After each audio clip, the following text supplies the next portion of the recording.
अब देखो आप डिड क्या है, अब मैंने आपको बताया कि सेकंड फॉर्म जो होती है उसका मतलब होता है था, हमने इस काम को किया था, मैंने इस काम को किया था, ठीक है ना।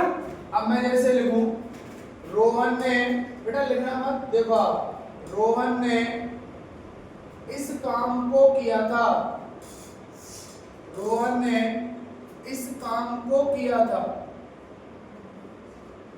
रोहन ने इस काम को किया था। अगर ऐसा है मान लो तो आप यहाँ पे लिखोगे, देखो बेटा रोहन डिड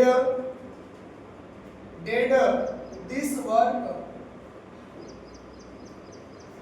है ना। दिस की जगह आप जो पास्ट होने के नाते आप लिख सकते हो दैट वर्क, पास्ट हो गया ना।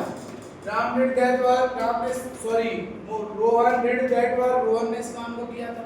अब यहाँ पर ये जो डिड है ये यहाँ पर कौन सी फॉर्म बेटा V2, और यहाँ पर ये जो डिड है, यहाँ पर ये जो डिड है वो मेन वर्ब का यूज कर रही है, और मेन वर्ब में कौन सी फॉर्म है, सेकंड फॉर्म है। और डिड क्या होता है बेटा, डिड एक ऐसी मेन वर्ब है जो सिंगुलर के साथ भी यूज होती है तो प्लूरल के साथ भी यूज होती है, सिंगुलर और प्लूरल। आप इसको ऐसे और समझो कि सेकंड फॉर्म जब होगी तो सेकंड फॉर्म जो है बोथ एस फॉर सिंगुलर और बी फॉर प्लूरल, ये पहली होती है सिंगुलर प्लूरल, जबकि सेकंड फॉर्म तो चाहे एक आए चाहे एक से ज्यादा है सबके साथ आएगा। जैसे हम कहें सभी छात्रों ने इस काम को किया था तो आप लिखोगे all the students did that work, सभी छात्रों ने इस काम को किया था, all the students did that work, ठीक है ना। अब आपसे कहे कि दो वर्ब एक साथ आए तो कैसे होगा, जैसे मैं लिखूं देखो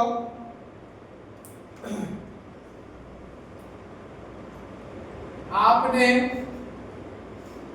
इस काम को नहीं किया था, आपने इस काम को नहीं किया था, कैसे लिखोगे बेटा, यू या तो लिखो डिडंट या लिखो did not, you didn't do this work, या दैट लगा दो, दैट वर्क। अब देखो आप ये जो डिड है ये तो यहाँ पर रोल करती है किसका, एचवी का, जबकि ये जो डू है ये यहाँ पर रोल करता है किसका, मेन वर्ब का।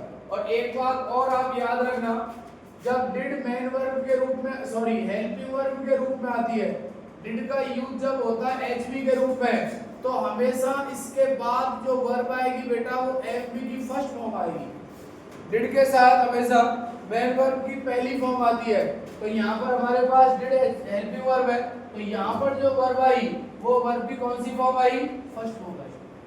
ध्यान रखना ये बात, डिड जब हेल्पिंग वर्ब होती है डिड तो इसके बाद आने वाली वर्ब हमेशा कौन सी फॉर्म होती है, फर्स्ट फॉर्म होती है, हमेशा फर्स्ट फॉर्म। क्या उसने ऐसा किया, क्या उसने ऐसा किया, डिड उसने डिड, या तो आप लिखोगे ही या आप लिखोगे सी, did he see do that, क्या उसने ऐसा किया। अब मैं बोल दूं हाँ उसने ऐसा किया तो आप अंग्रेजी लिखोगे क्या उसने ऐसा किया, तो आप लिखोगे यस हाँ उसने, ही डिड इट हाँ उसने ऐसा किया। अब हमारा ये कैसा था, पॉजिटिव, तो पॉजिटिव था तो कौन सी आगे बेटा वर्ब V2, और यहाँ पर इंट्रोगेटिव था तो डिड यहाँ पर किसका रोल कर रही है, एचवी का, यहाँ पर कौन सी फॉर्म आगे बेटा, पहली फॉर्म। तो डू और डज को लेकर के डिड को लेकर के कंफ्यूज नहीं होना है, डू और डज वर्ब की पहली फॉर्म है जबकि डिड वर्ब की सेकंड फॉर्म है।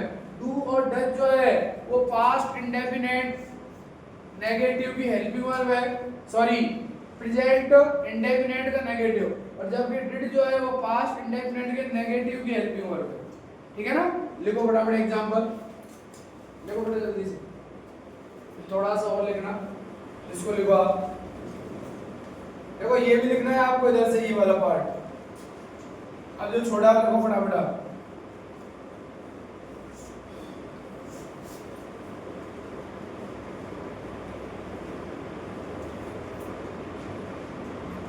आज अपना था डू डज और डिड। आप लिखो, मैं और इसमें लिखता हूं, देखो डू डज हेल्पिंग वर्ब होते हैं बेटा, हेल्पिंग वर्ब। टेंस का अगर अपन नाम लिखें तो ये होता है प्रेजेंट इंडेफिनेट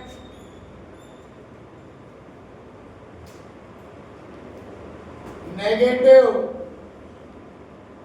सेंटेंस। नेगेटिव से लेकर के इंट्रोगेटिव नेगेटिव तक आ जाएगा, पूरा मैटर आ जाएगा। अगर अपन बात करें डिड को लेकर के कि डिड हेल्पिंग वर्ब होती है, उस टाइम कौन सा टेंस होगा? आप कहोगे past indefinite. Past indefinite negative से लेकर के इंटरोगेटिव नेगेटिव तक लास्ट तक चलेगा बेटा। Past indefinite negative interrogative interrogative negative तक चलेगा।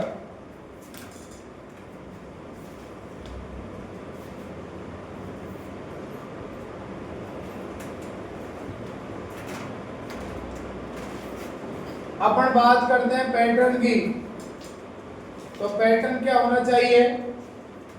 अगर अपन बात करें अफर्मेटिव की, अफर्मेटिव के अंदर तो अफर्मेटिव का जो पैटर्न होता है बेटा, अफर्मेटिव का पैटर्न होता है subject V1 S ES IES और फिर अपना आ जाएगा अदर वर्ड। ये तो अफर्मेटिव हो गया। लेकिन अपन बात करें अफर्मेटिव के बाद नेगेटिव इंट्रोगेटिव की, तो वहां पर हमारा जो पैटर्न होगा बेटा, वो हमारा पैटर्न होगा सब्जेक्ट डू और डज। ये हमारा P हो जाएगा, ये हमारा S हो जाएगा।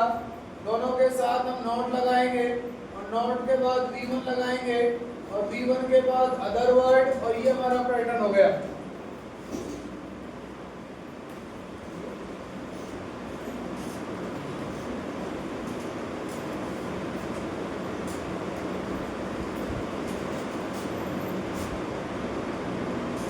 नेक्स्ट पैटर्न अपना जो होगा बेटा पास्ट इंडेफिनेट का, वो भी आप लिख लो कि पास्ट इंडेफिनेट का पैटर्न क्या होगा। अगर अपन बात करें अफर्मेटिव की, तो अफर्मेटिव हम लिखते हैं सब्जेक्ट V2 और V2 मैंने आपको लिखा रखा है कि V2 जो है वो सिंगुलर के साथ भी आता है तो प्लूरल के साथ भी आता है।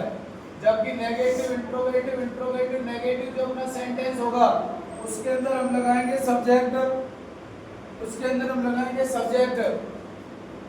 सब्जेक्ट के साथ लगाएंगे डिड। अब डिड एक ऐसी हेल्पिंग वर्ब है जो सिंगुलर और प्लूरल दोनों के साथ आती है।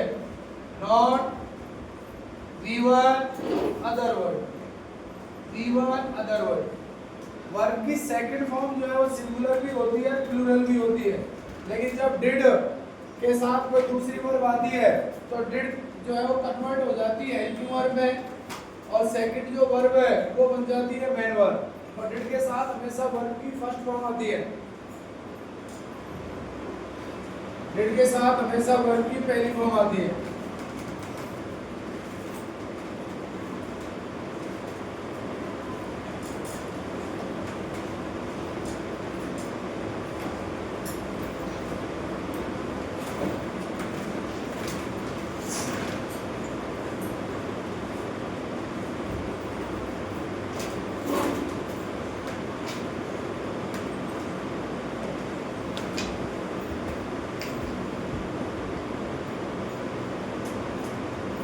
डू डज और डिड को लेकर के कंफ्यूज होते हैं, बट अब हमको कंफ्यूज नहीं होना इस वीडियो के बाद। लिखने के बाद देखना आप इधर एक दो वर्ड और मैं आपको बता देता हूँ। सबसे पहले तो डू जो है वो वर्ब की फर्स्ट फॉर्म, डू जो है मेन वर्ब है जिसकी पहली फॉर्म होती है डू डज, सेकंड फॉर्म होती है डिड, इसकी थर्ड फॉर्म होती है डन। क्लियर? उसके बाद में क्या है कि डू और डज जो है वो हेल्पिंग वर्ब भी होती है, लेकिन कब हेल्पिंग वर्ब होती है? जब डू डज के साथ में दूसरी वर्ब आए, जब डू डज के साथ में दूसरी वर्ब आए और हमारा सेंटेंस नेगेटिव हो, हमारा सेंटेंस इंटरोगेटिव हो, हमारा सेंटेंस इंटरोगेटिव नेगेटिव हो, तब जाकर के डू डज जो है वो बनती है हेल्पिंग वर्ब प्रेजेंट इंडेफिनिट। ठीक है? और जब एक ही वर्ब आती है तो डू डज जो है वो मेन वर्ब है। ऐसे ही डिड वर्ब की सेकंड फॉर्म है डू डज की। अगर मान लो एक ही वर्ब आएगी तो आप लगाओगे डिड, और डिड हमारी होगी मेन वर्ब, डिड हमारी होगी मेन वर्ब, ये रहा डिड हमारी होगी मेन वर्ब। लेकिन यदि मान लो डिड के साथ दूसरी वर्ब कोई आती है और जब हमारा सेंटेंस नेगेटिव होता है, इंट्रोगेटिव होता है, इंट्रोगेटिव नेगेटिव होता है, ऐसी स्थिति में डिड काम करती है हेल्पिंग वर्ब का। और डिड के बाद जो भी कोई वर्ब आएगी वो वर्ब हमेशा कौन सी फॉर्म होगी? फर्स्ट फॉर्म होगी, हमेशा फर्स्ट फॉर्म होगी। ठीक है ना, ध्यान रखना, डिड के साथ आने वाली वर्ब हमेशा पहली फॉर्म होगी और डिड जो है वो सेकंड फॉर्म है। लेकिन ये जब कन्वर्ट होती है तो ये काम करती है हेल्पिंग वर्ब का, और जब एक ही वर्ब होती है तो डिड काम करती है मेन वर्ब का। और डिड डू डज की सेकंड फॉर्म। डिड सिंगुलर भी होती है, प्लूरल भी होती है।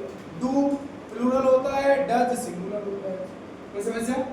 अब आप 5 सेंटेंस लिखो और इनको बना के लगाओ। देखो, हम और आप, हम और आप, हम और आप ऐसा करते हैं, हम और आप ऐसा करते हैं,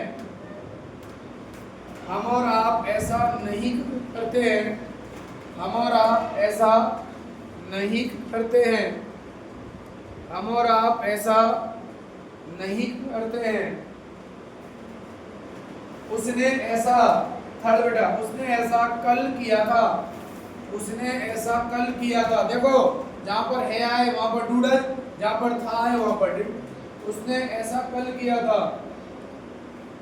हमने ऐसा कल नहीं किया था, हमने ऐसा कल नहीं किया था, हमने ऐसा कल नहीं किया था।